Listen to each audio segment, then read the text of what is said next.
Hi friends, वापस से स्वागत है एक नई कहानी के साथ। और आज की कहानी बहुत ही इंटरेस्टिंग होने वाली है, तो अंत तक जरूर बने रहें। सुधा अस्पताल के कॉरिडोर में तेज कदमों से टहल रही थी। उसके आंखों से आंसू थमने का नाम ही नहीं ले रहे थे। लेबर रूम में अंदर उसकी देवरानी निशा प्रसव वेदना से तड़प रही थी। बाहर सुधा हाथ में फोन लिए लगातार घर वालों को फोन लगाए जा रही थी, लेकिन किसी का भी फोन नहीं लग रहा था। सुधा को ठंड के महीने में भी डर से पसीने छूट रहे थे। उसे डर लग रहा था कि अगर आज निशा को कुछ भी हुआ तो उसका दोष उसके ही सिर आ जाएगा। सुधा के सास ससुर कपड़ों की खरीदारी करने बाजार गए थे। देवर शिवा ऑफिस के काम से शहर के बाहर और सुधा के पति विनोद का आज बिजनेस के सिलसिले में किसी के साथ जरूरी मीटिंग में व्यस्त थे। सुधा के लगातार फोन करने पर उन्होंने मैसेज से रिप्लाई किया कि वो अभी मीटिंग में व्यस्त हैं। किसी के फोन न उठाने पर घबराहट में सुधा ने सबको मैसेज करके बता दिया कि वो निशा को लेकर अस्पताल आई हुई है। प्रसव कमरे से अंदर बाहर करती नर्सों ने सुधा की घबराहट को देखकर सुधा से कहा, आप बैठ जाइए, कब तक खड़ी रहेंगी। जवाब में सुधा ने कहा, मैं ठीक हूँ। निशा की दर्द से चीखती आवाज सुधा के दिल की धड़कनें तेज कर देती और वो टकटकी लगाए दरवाजे की तरफ देखती भागती हुई जाती। तभी एक नर्स ने आकर कहा, सुनिए, आपको डॉक्टर बुला रही हैं। सुधा भागती दौड़ती डॉक्टर के कमरे में पहुंची तो डॉक्टर ने कहा, देखिए, हमें समय से पूर्व प्रसव कराना होगा क्योंकि बच्चे की धड़कनें धीमी हो गई हैं। आप जल्दी से इन पेपर्स पर साइन कर दीजिए। पेपर्स देखते सुधा के हाथ पांव डर से थर्राने लगे, आंसू से आंसू फूट पड़े। तभी नर्स ने कहा, देखिए, जल्दी साइन कीजिए, हमारे पास समय कम है। सुधा ने अपनी आंखों से आंसू पोंछे और पेपर्स पर साइन कर दिया। साइन करने के बाद उसने नर्स से कहा, ये लीजिए पेपर्स, लेकिन मेरी निशा और बच्चा दोनों सही सलामत मुझे चाहिए। नर्स ने कहा, आप चिंता मत कीजिए, सब अच्छा होगा, बस आप भगवान से प्रार्थना कीजिए।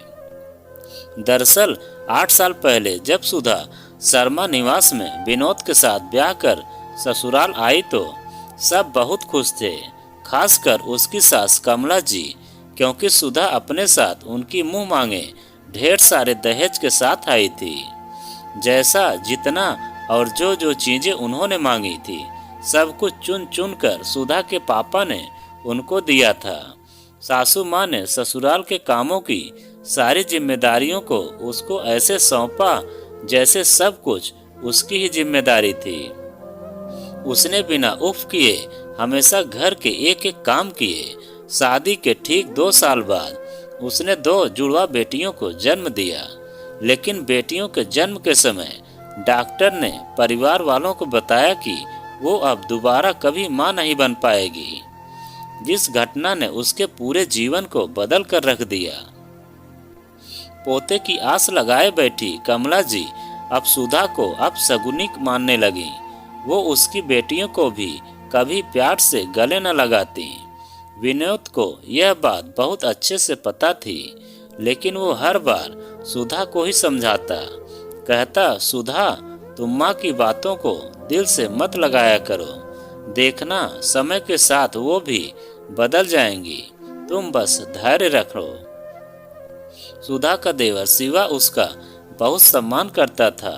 वो उसकी दोनों बेटियों को भी बहुत प्यार करता था और जब भी अपनी माँ को उनके साथ दुर्व्यवहार करता देखता तो अपनी माँ को टोक देता। कुछ सालों बाद शिवा की शादी तय हो गई। शिवा की शादी की खबर सुनकर सुधा बहुत खुश थी, लेकिन उसकी खुशी पर ग्रहण तब लगा जब उसकी सास ने उसे शादी की रस्मों में सामने आने से मना कर दिया।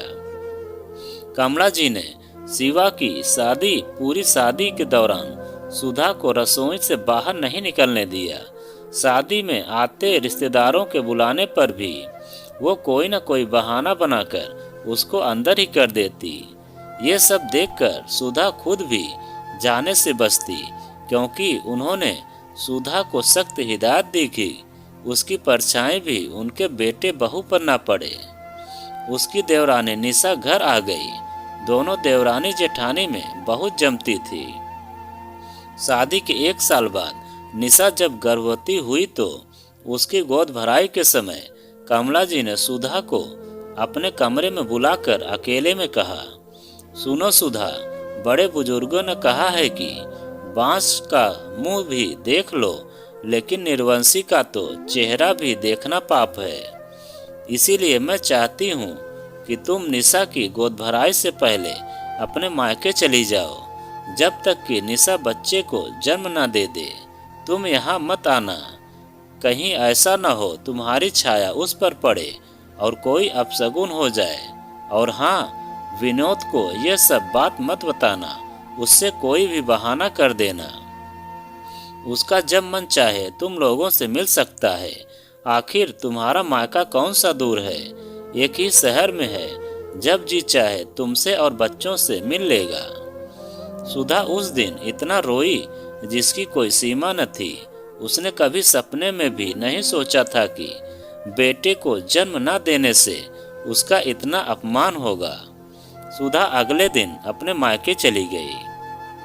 सुधा को यूं अचानक आया देखकर उसकी माँ ने पूछा, अरे अचानक बिना बताए क्या बात है सुधा, सब ठीक तो है ना? सुधा ने कहा, हाँ माँ, सब ठीक है, बस आपसे और पापा से मिलने का मन हुआ तो चली आई। पापा कैसे हैं?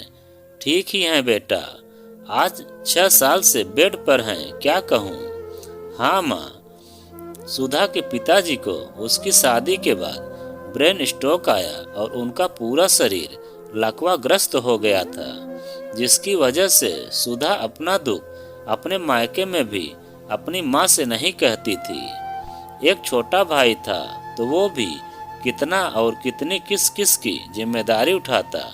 अगले ही दिन उसके फोन पर निशा का सुबह 10 बजे फोन आया। उसने उठाकर हेलो कहा तो उधर से उसे निशा के दर्द से कराहने और रोने की आवाज आई। क्या हुआ निशा, सब ठीक तो है ना?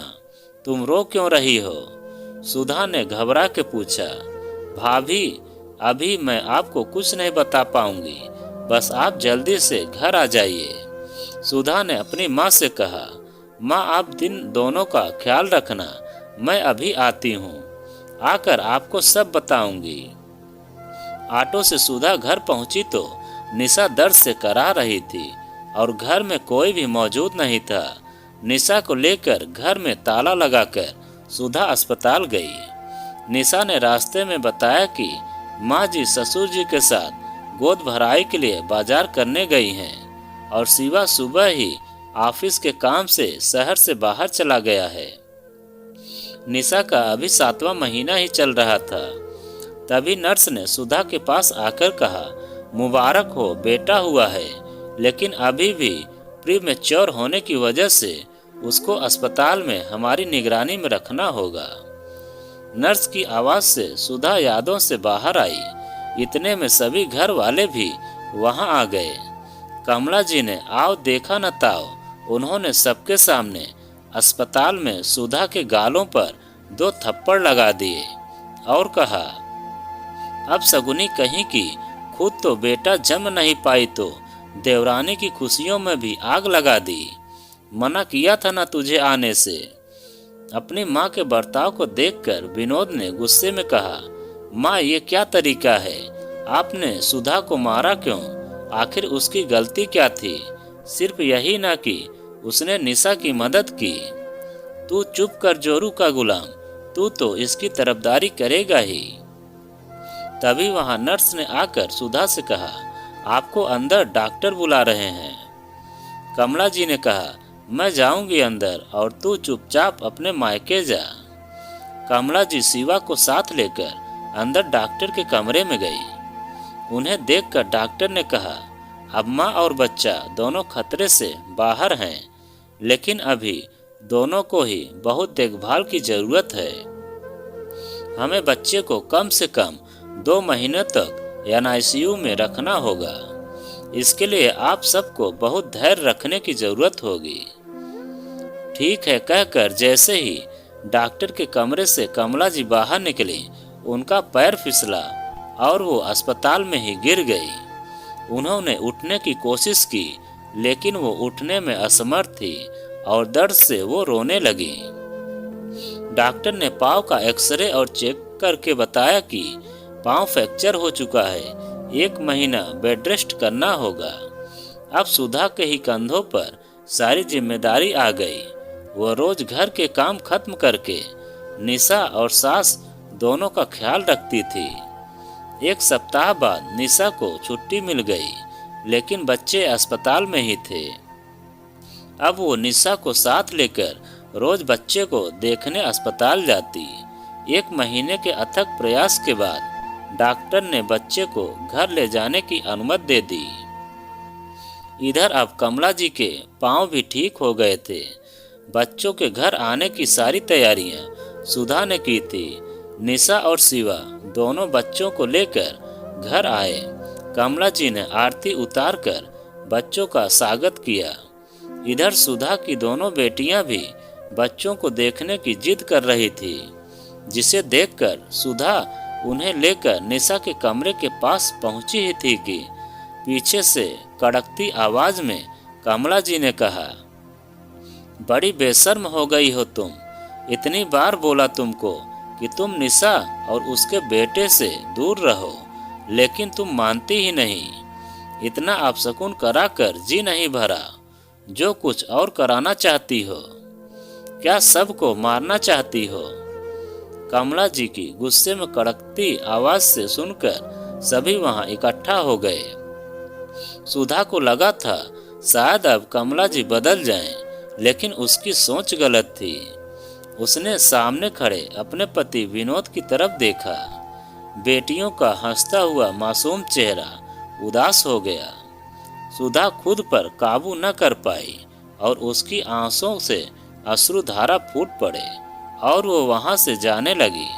तभी निशा ने कहा, रुकिए भाभी। कमला जी गुस्से में, सुनाई नहीं दिया मैंने क्या कहा, तुम अंदर जाओ। सुधा बच्चों से जुड़ा कोई काम नहीं करेगी। भाभी मैंने कहा रुकिए, और उसने आगे बढ़कर सुधा का हाथ पकड़ लिया।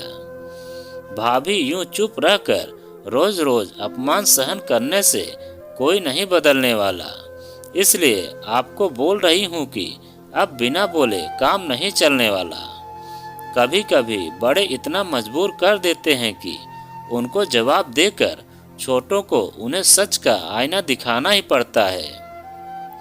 सुधा सुनाई नहीं दे रहा है तुम्हें? कमला जी ने दोबारा गुस्से से कहा। सुना माँ जी, अच्छी तरह सुना, लेकिन जिस तरह हम घर में गंदगी इकट्ठा करके नहीं रख सकते, ठीक वैसे ही मैं आपकी ये बेकार की बातें नहीं सुन सकती और ना ही मान सकती हूँ।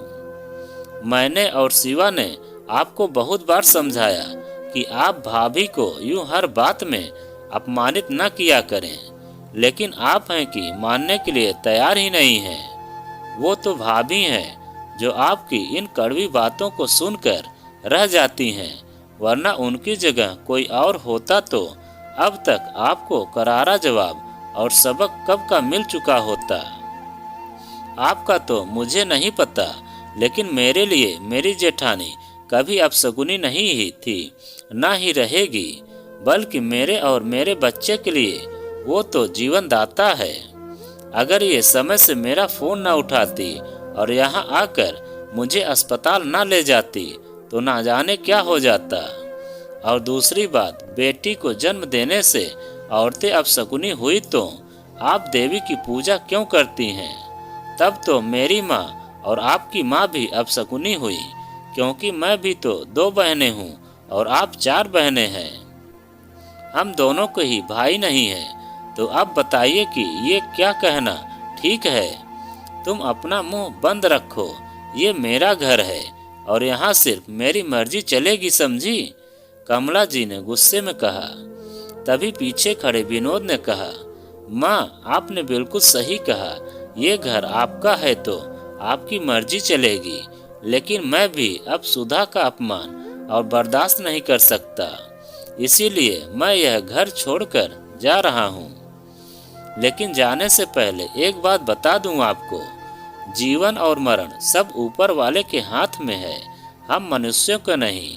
भगवान ने अच्छा किया जो उन्होंने जन्म और मृत्यु का चक्र अपने हाथ में रखा है, वरना तो कुछ आप जैसी सोच के लोग कभी बेटियों को जन्म लेने ही न देते। तो दोस्तों, यह कहानी आपको कैसी लगी कमेंट में लिखकर हमें ज़रूर बताएं। और आप अगर हमारे चैनल पर नए हों तो प्लीज़ चैनल को सब्सक्राइब करें और वीडियो को लाइक ज़रूर करें, क्योंकि हम आपके लिए ऐसी ही वीडियो लाते रहते हैं।